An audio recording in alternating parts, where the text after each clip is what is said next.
G'day viewers, I just wanted to start this video with a bit of an announcement.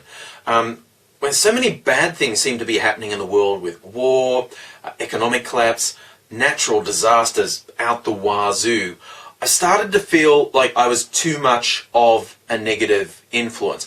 I really enjoy entertaining you as an audience, and I'm going to keep doing it. I'm going to keep making funny videos, I'm going to keep doing things to make you laugh. But I want that to be in an up kind of way. I've started to worry that the Totally Fucked Up Friday and some of my other rants are just too negative, and the world doesn't need that much more negativity. I can be funny without being negative, so from now on I won't be doing Totally Fucked Up Friday. Haha! Admit it! You fell for it! Some of you out there were going, no! Don't! No, please! We need the anger! We need the burst! We need the catharsis! I need it too! Totally Fucked Up Friday's not going anywhere! Totally fucked up!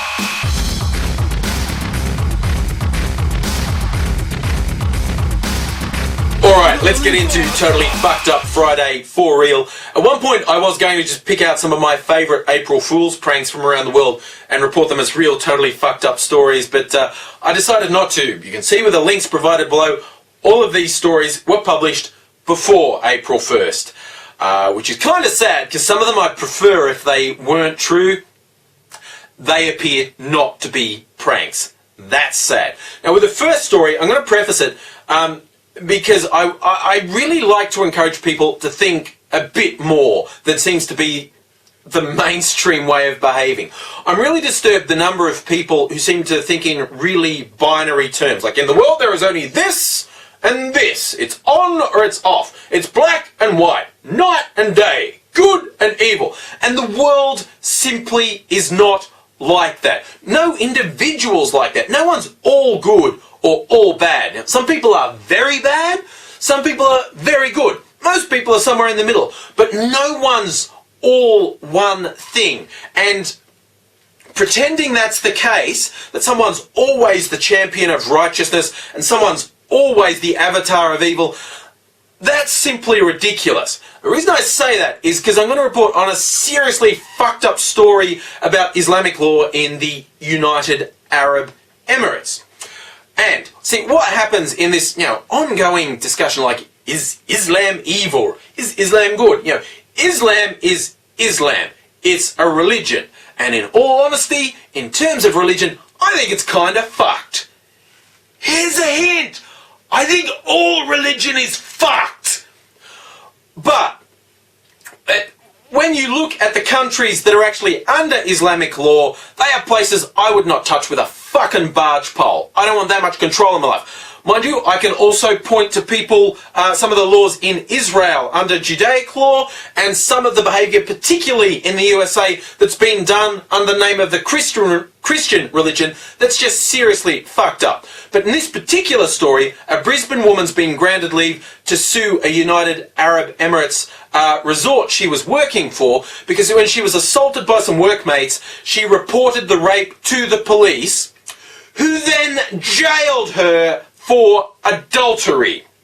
Because apparently, well, she just wanted to have sex with... She went there to report the rape, and they jailed her for adultery. She spent 8 months in jail before they released her. Now, as I said, she's been granted leave by a court to launch this lawsuit with her lawyers, and what that means is a judge has looked at the details and gone, well, that's clearly not complete bullshit. It's worth having this tested in a court. Now, notwithstanding what might come out in the court case, I don't fucking care. I don't care what people try to do to her reputation. But if she or anyone else wants to fuck complete strangers on a street corner, jailing someone for adultery is just fucking ridiculous. You can pass moral judgment on someone for adultery. I don't fucking care. But jailing someone for having sex with someone they're not married to? That's just fucking barbaric and stupid. Like, I've highlighted, there's cases in the US, one just this week, where a pregnant woman who was depressive and attempted suicide was jailed for attempted murder. Because, of course, if she died, the unborn fetus would die. And more of this fucking anti-abortion, right-wing religious bullshit going on there. And just when religion gets mixed up in law, it is fucked. I don't care what religion it is. But I have to admit, I am stunned at these people who go to countries governed by Muslim law and then act as if they're not. You know, when you can't kiss on the beach, when you can't drink alcohol at all, when you can be jailed for adultery while reporting a rape, if you can't live with that, don't fucking go there. I wouldn't.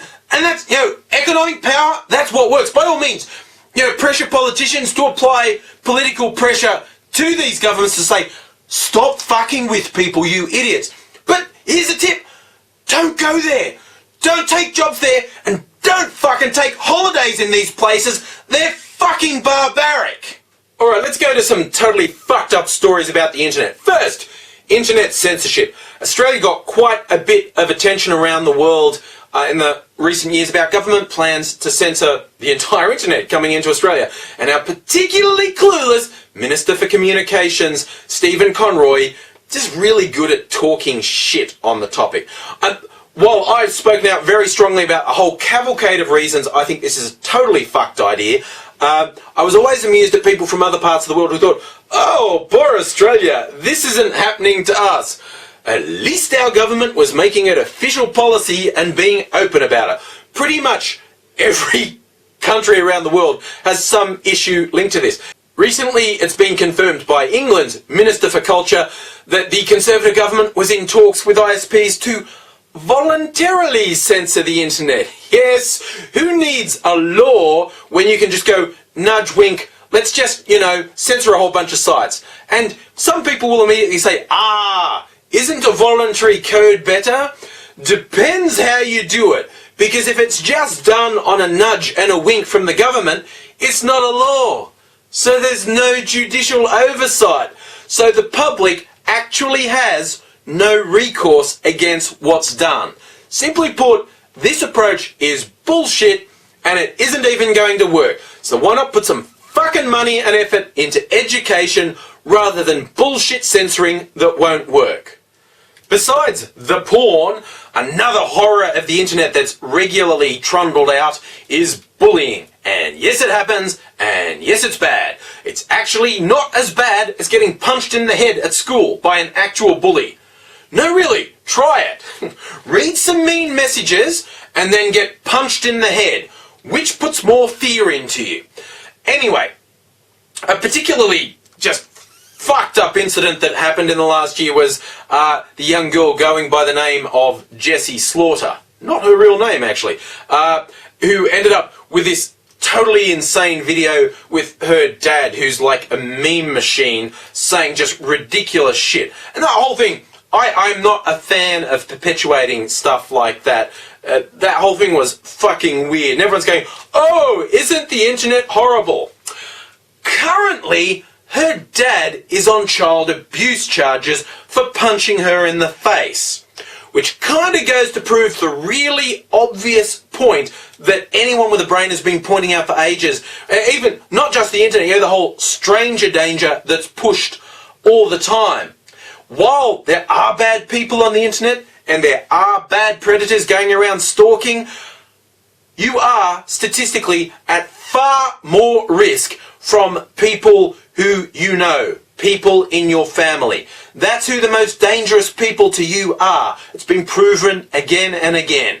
And making the internet act as if it's brought on the apocalypse is just totally fucked up. And finally, I managed to find another totally fucked up story from Florida. Guess what? It wasn't hard. Now, this is the story of a girl that her mother describes as an honour student. She apparently could have got into the top universities.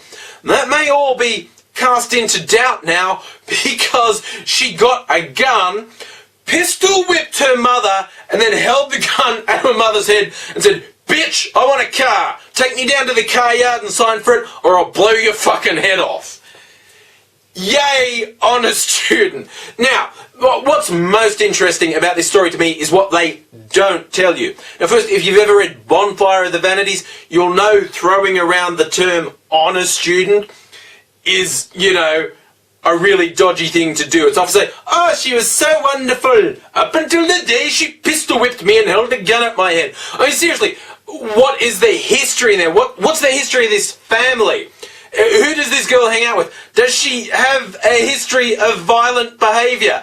Am I actually expected to believe that just one day, out of the blue, after a perfect behaviour record, this girl pulled a gun, pistol whipped her mother and pulled a gun on her and said, get a car for me, bitch. And then, the way the story reads, the mother went down to the car yard and signed for it. Wasn't she bruised from the pistol whipping? Didn't it occur to her to write on the form, don't give her a car, call the cops? And when the cops did get involved, like the mother went through her bag and found the gun. What, you steal a gun, threaten your mother with it, and then you just fucking leave it in your unattended purse?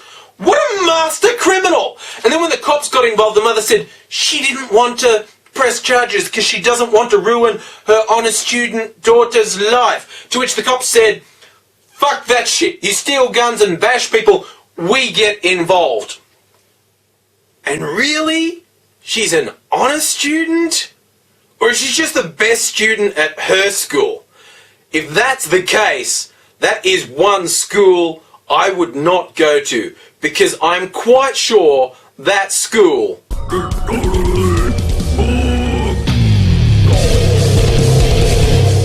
Hey everyone, I just want to say thanks again for the people who've sent me links during the week.